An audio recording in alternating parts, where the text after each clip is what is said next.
ইমানের পথে অবিচল থেকে আমার মরণ যেন হয়। ইমানের পথে অবিচল থেকে আমার মরণ যেন হয়। তোমারই পথে গিয়েছি আমি, তোমারই কাছে চেয়েছি আমি, মহামহিম দয়াময়। ইমানের পথে অবিচল থেকে আমার মরণ যেন হয়। জোরে বলেন আমিন। আসলে আজকে প্রোগ্রাম কিন্তু আমার এখানে না, আমার প্রোগ্রাম ছিল গাজীপুর। প্রায় সকাল 10টা থেকে আমার প্রোগ্রাম। আসার পথে রনি ভাই বললো এখানে আসতেই হবে। এরপর ওই যে হেলাল ভাই আছে, বললো এখানে আসতেই হবে। তো যাওয়ার সময় এখানে ক্যান্টনমেন্ট নেমে আপনাদের সাথে দেখা করে গেলাম। বললো কিছু কথা বলে যা। কোরআনের কথা বলতে তো কোনো অসুবিধা নাই, ঠিক কি না? কোরআনের কথা বলতে কোনো অসুবিধা নাই। জীবন চলে যাবে কিন্তু কোরআনের কথা ছেড়ে দেওয়া যাবে। এই কোরআন নিয়ে যদি মরতে পারেন, এই কোরআন আপনাকে ছেড়ে দেবে না। তিরমিজি শরীফের বর্ণনা, কবর থেকে সোজা আল্লাহর জান্নাতের দিকে আপনাকে টেনে নিয়ে যাবে। চিল্লাবেন আল্লাহু আকবার। এই জন্য এই কোরআন খুব দামি একটা কিতাব। এই কোরআনটাকে শেষ করে দেওয়ার জন্য এক গ্রুপ কাজ করে, আর এই কোরআনের পক্ষে জীবন দেওয়ার জন্য আরেকটা গ্রুপ কাজ করে, ঠিক কি না? আমরা কি কোরআনের বিপক্ষে না পক্ষে? আরো জোরে বলেন, বিপক্ষে না পক্ষে? কোরআনের পক্ষে যদি থাকতে চান অবশ্যই এই বুকের তাজা রক্তরও যখন প্রয়োজন হয় তখন ঢেলে দিতে হবে। চিল্লা বলেন ঠিক কিনা? এই পৃথিবীতে গাছ যদি বাঁচাইতে চান, এই গাছ বাঁচাইতে হলে পানির প্রয়োজন হয়। কিসের প্রয়োজন? আরো জোরে বলেন। ইসলাম নামের একটা বৃক্ষ আছে, ওই ইসলাম নামের বৃক্ষটাকে যদি পতপত করে আসমানের জমিনে ওই বৃক্ষটাকে যদি তাজা করতে চান অবশ্যই আপনার বুকের তাজা রক্ত ঢালতে হবে। চিল্লা বলেন ঠিক কিনা? এই জন্য বিশ্বনবীর রক্ত ঝরেছে, খাব্বাবের রক্ত ঝরেছে, খোবাইবের রক্ত ঝরেছে, হযরত আম্মারের রক্ত ঝরেছে, সুমাইয়ার রক্ত ঝরেছে। আমাদেরও যদি রক্ত দেওয়ার প্রয়োজন হয় অবশ্যই আমরা দিতে রাজি আছি। চিল্লা বলেন ঠিক কিনা? রাজি আছে মুসলমান কারা কারা? যদি হাত তুলে আল্লাহকে দেখাও।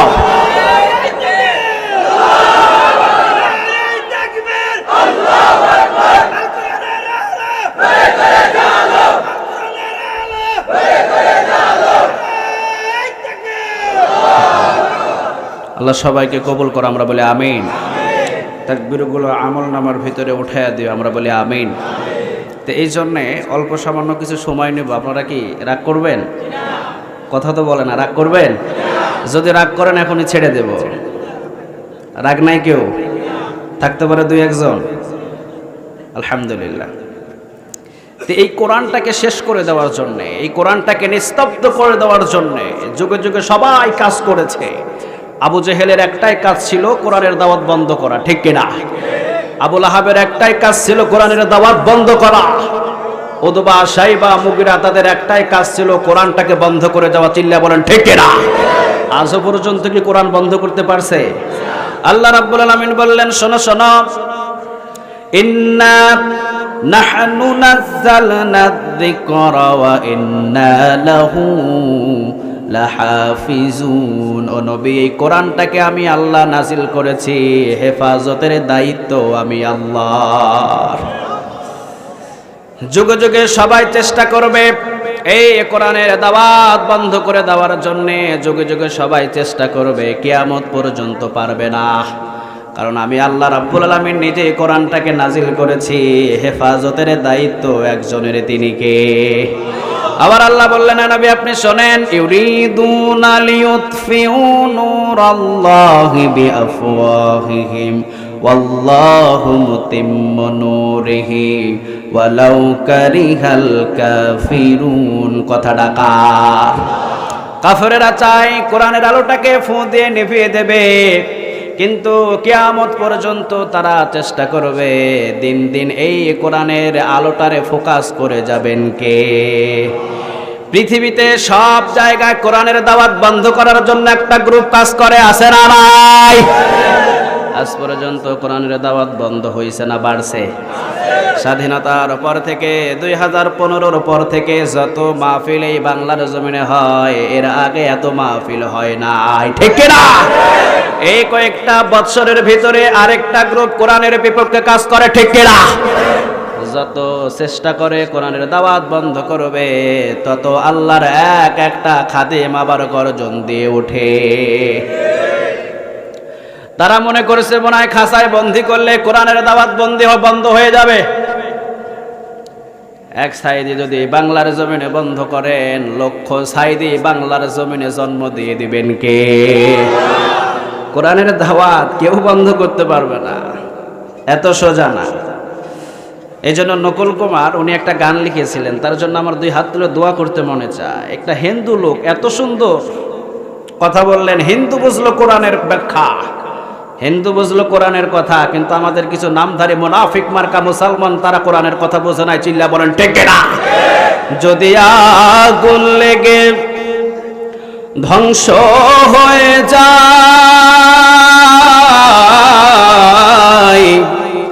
ধ্বংস হয়ে যায়,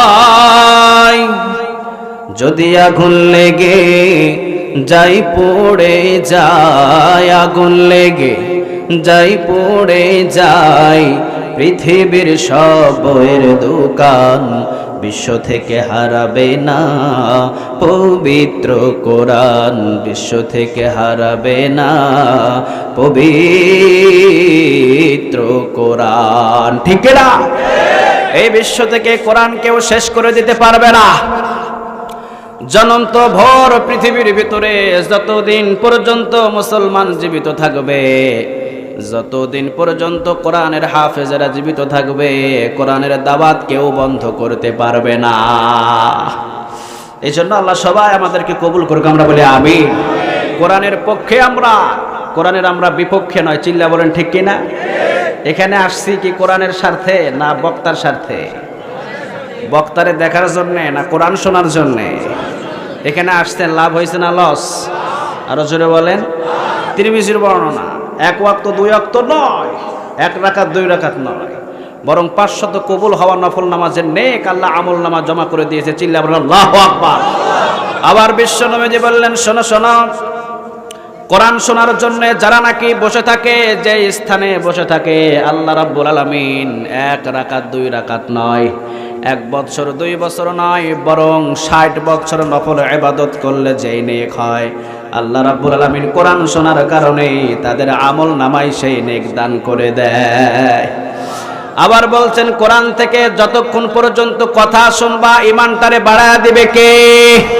ইন্নামাল মুমিনুনা আল্লাযীনা ইযা যুকিরাল্লাহু ওয়াজিলাত কুলুবুহুম ওয়া ইযা তুলিয়াত আলাইহিম আয়াতুহু যাদাতুহুম ঈমানা ওয়া আলা রাব্বিহিম ইয়াতাওয়াক্কালুন। কথাটা কার?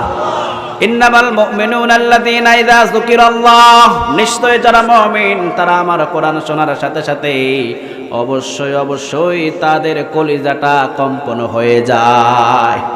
কারো দিকে তাকালে আমাদের কলিজাটা কাঁপে না, একজনের ভয়ে আমাদের কলিজা কাঁপে, তিনি কে?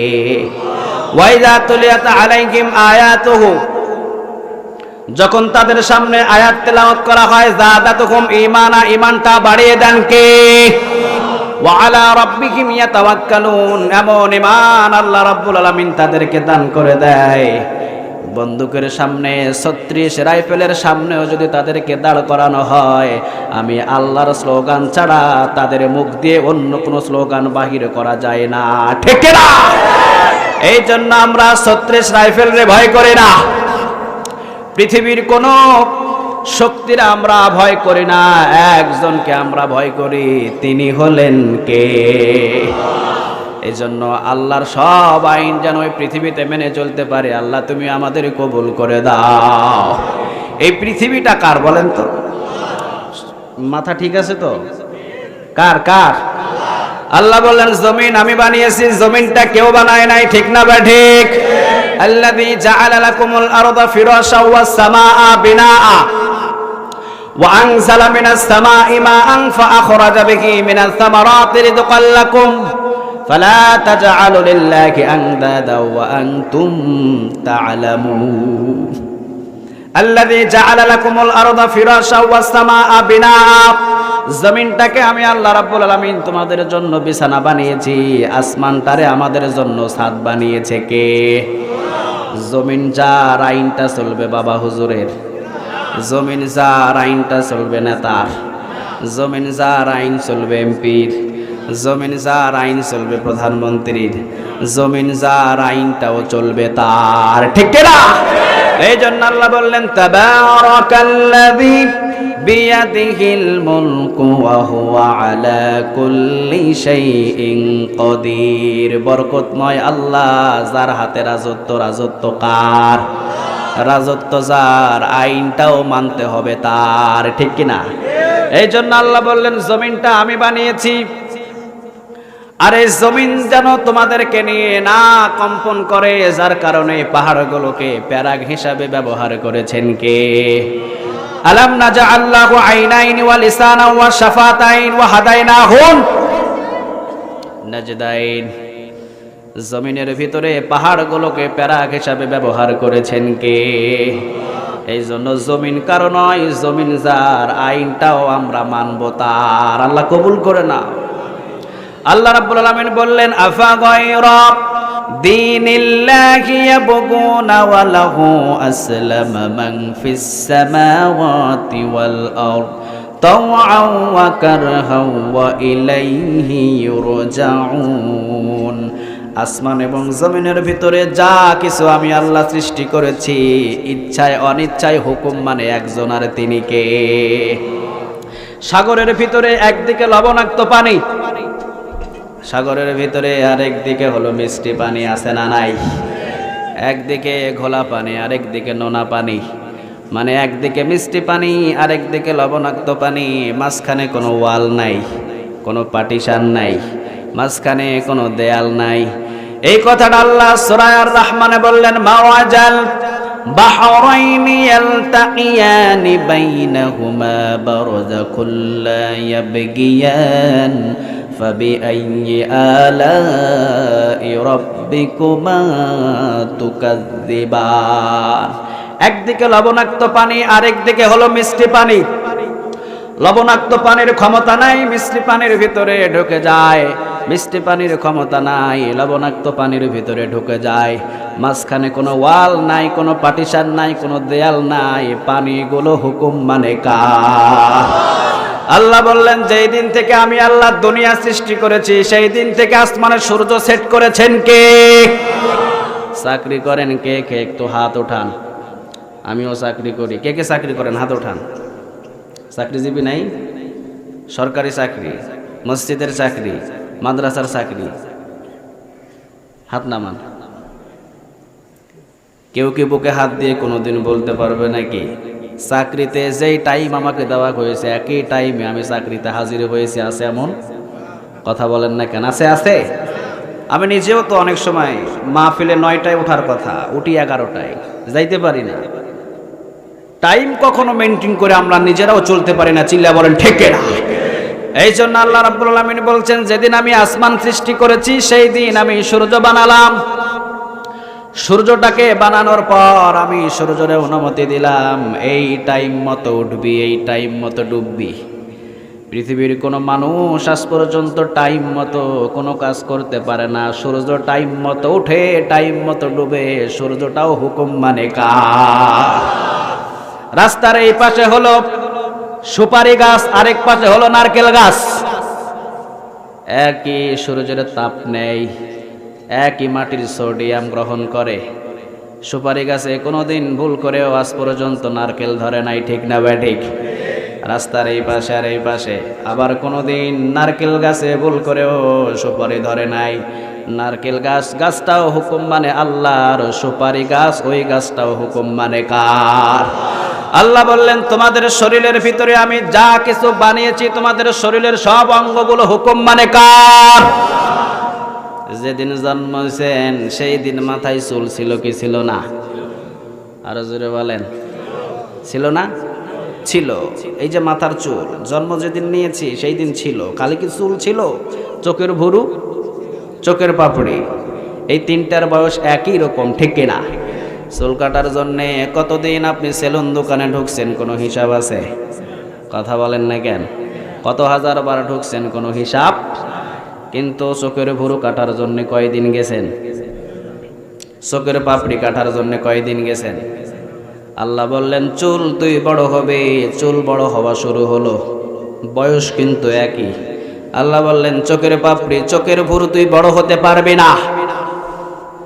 মাথার চুল বড় হওয়া শুরু হলো, চোখের পাপড়ি চোখের ভুরু বড় হতে পারলো না। কারণ এই চোখের ভুরু, চোখের পাপড়ি, মাথার চুল হুকুম মানে একজন, আর তিনি কে? সব কিছুই আল্লাহর হুকুম মানে। একটা জিনিস হুকুম মানে না, সেটা হলো মানুষের বিবেক, ঠিক কিনা? আল্লাহর যদি হুকুম মানতো মানুষরে জনমের মতো পিটায়া হত্যা করতো না। আল্লাহর যদি হুকুম মানতো কোরআনের বিপক্ষে কথা বলতো না। আল্লাহর যদি হুকুম মানতো কোরআনের মাহফিলের বিপক্ষে 144 ধারা জারি হতো না। এই শুধু বিবেকটাই আল্লাহর হুকুম মানে না। কিয়ামতের দিন আল্লাহ বিবেকের হিসাব নেবে, বলবে তোর বিবেকের হিসাব দে, এটার হিসাব দে।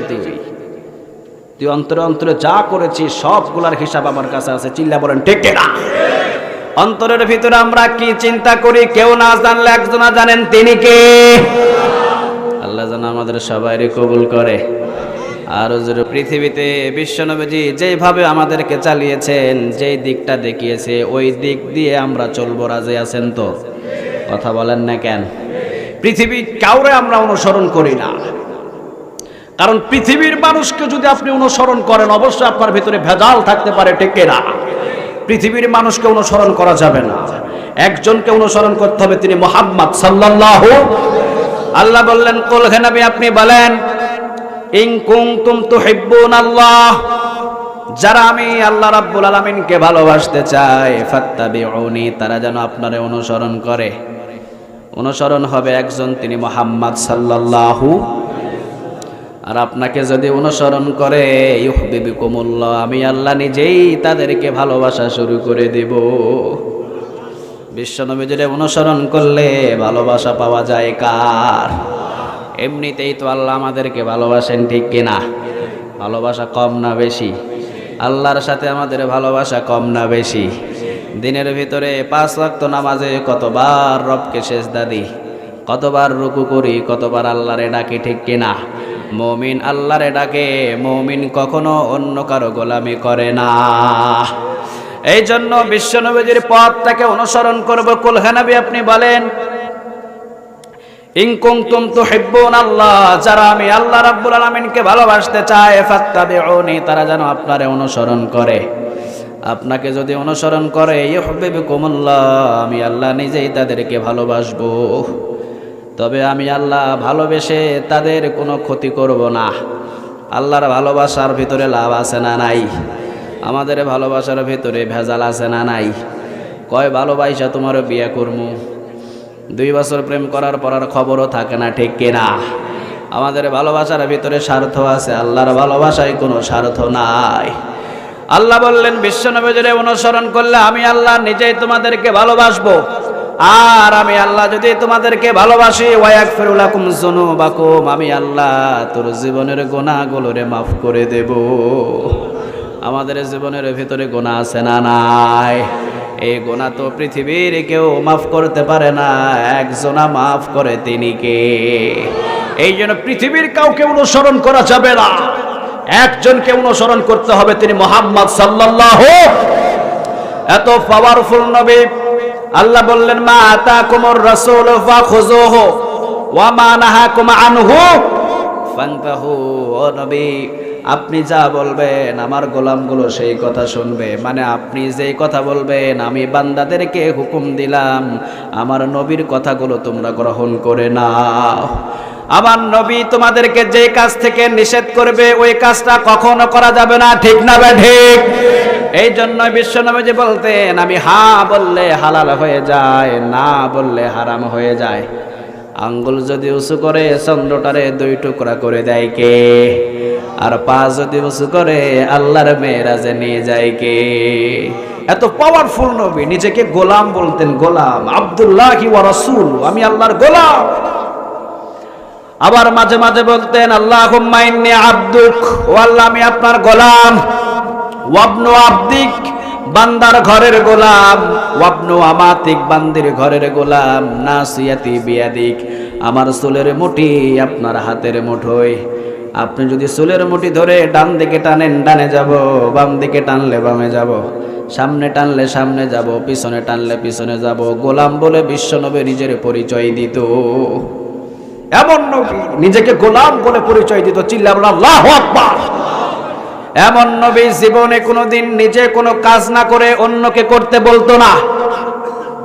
কিন্তু সমাজের ভিতরে দেখা যায় নিজের বিবি পরকিয়া করে অন্যের বিবির বিচার করতে যায়, আছে না নাই? নিজের ছেলে টেন্ডারবাজ, অন্য ছেলের জেলখানায় ভরে, আছে না নাই? নিজের মেয়ে পর্দাবিহীন চলাফেরা করে, নিজের মেয়ে সমস্ত ছেলেদেরকে নষ্ট করে, অন্য মেয়ের বিচার করতে যায়, এমন মোড়ল আছে না নাই? অথচ বিশ্বনবীজি নিজে আগে কাজ করতেন, এরপরে অন্যজনকে করতে বলতো।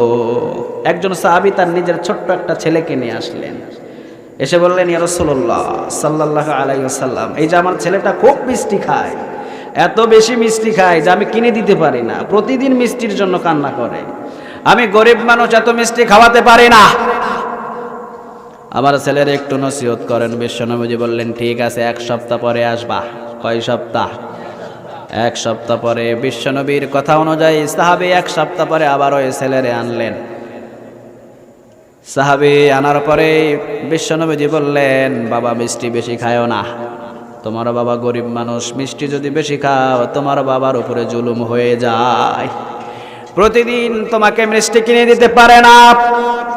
কথা শুনেই ছোট্ট ছেলেটা বললেন, ইয়া রাসূলুল্লাহ, আজ থেকে মিষ্টি খাওয়া কমিয়ে দিলাম, আর কোনোদিন বাবারে মিষ্টির জন্য জ্বালাতন করব না, যেই দিন খাওয়াবে সেই দিন খাবো, যেই দিন খাওয়াবে না সেই দিন খাবো না। সাহাবী অবাক হয়ে বিশ্বনবীজিরে বললেন, ইয়া রাসূলুল্লাহ, এই নসিহতটা তো আপনি 1 সপ্তাহ আগেই করতে পারতেন, ঠিক কিনা? 1 সপ্তাহ পরে আমারে ডাকলেন কেন? বিশ্বনবীজি বললেন, শোনো শোনো, 1 সপ্তাহ পরে আমি তোমাকে কেন ডাকলাম? কারণ ওই সপ্তাহে যে আমি তোমাকে ফিরিয়ে দিয়েছি, ওই সপ্তাহে আমি বিশ্বনবীজির এমন পরিস্থিতি ছিল, তখনও আমি বিশ্বনবী নিজেও মিষ্টি বেশি পছন্দ করতাম। আমি বিশ্বনবীজি নিজে বেশি মিষ্টি পছন্দ করে তোমার ছেলেকে কিভাবে কম কম করে খাওয়ার জন্য নসিহত করি, এমন তো নবী আমি নই। কারণ নিজে যেই কাজ করব না সেই কাজ তোমার ছেলেরে করতে বলবো, এমনটা করা যায় না। নিজে যেইটা মানি না অন্যকে মানতে বলবো, এইটার ভিতরে কোনো তাসির থাকে না, ঠিক কিনা? এই জন্য আমি বিশ্বনবীজি নিজে মিষ্টি বেশি পছন্দ করতাম। 1 সপ্তাহের ব্যবধানে আমি বিশ্বনবীজি নিজে মিষ্টি খাওয়া কমিয়ে দিলাম, এরপরে তোমার ছেলেকে আজকে নসিহত করলাম। বিশ্বনবীজি নিজে আগে কাজ করতেন, এরপরে অন্যকে করার জন্য বলতেন। কিন্তু আমাদের ভিতরে এই অনুসরণটা নাই। চিল্লা বলেন ঠিক কিনা? আগে নিজে করতে হবে, এরপরে বিশ্বনবীজির মতো অনুসরণ যদি তাই হয় নিজে করে এরপরে অপরজনকে করতে হবে। চিল্লা বলেন ঠিক কিনা? আবার বিশ্বনবীজি বিচার করতেন ইনসাফ ভিত্তিক বিচার। জীবনে কোনোদিন বিশ্বনবীজির বিচারের ভিতরে 2 নম্বরই নাই, ঠিক না বা ঠিক? মায়ের গর্ভে থেকে যেই দিন দুনিয়াতে আসলেন, হযরত হালিমাতুস সাদিয়া তাকে লালন পালন করছে। হালিমাতুস সাদিয়া ডান স্তন থেকে বিশ্বনবীজির দুধ পান করাতো, ডান স্তন থেকে বিশ্বনবীজির দুধ পান করায়, বাম স্তনের দিকে মুখ নিয়ে যায়, একদিনও মুখ দেয় নাই। সুবহানাল্লাহ বলেন। আবার নিয়ে যায়, আবার ফিরাই, আবার নিয়ে যায়, আবার ফিরাই। চোখের দিকে ইশারা করে কেমন জানি বলে, আমার মা হালিমা, কেন আপনি ডান স্তন থেকে আবার বাম স্তনের দিকে মুখটা নিয়ে যান? আমারও তো একজন বোন আছে, ওর নাম হলো সাহিমা, সেও তো দুধ পান করে। আমি বিশ্বনবী যদি 2 স্তন থেকে দুধ পান করি, আমার বোন সাহিমা দুধ খেতে পারবে না। এই জন্য ডান স্তন থেকে আমি বিশ্বনবী দুধ পান করি, আর বাম স্তন আমার দুধ বোন সাকিমার জন্য আমি ছেড়ে দিলাম।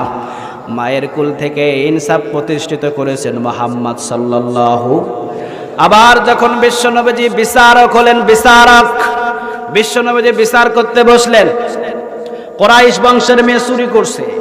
বিশ্বনবীজি বললেন হাতটুকু কেটে দাও, কারণ চুরি করলে কি কাটে?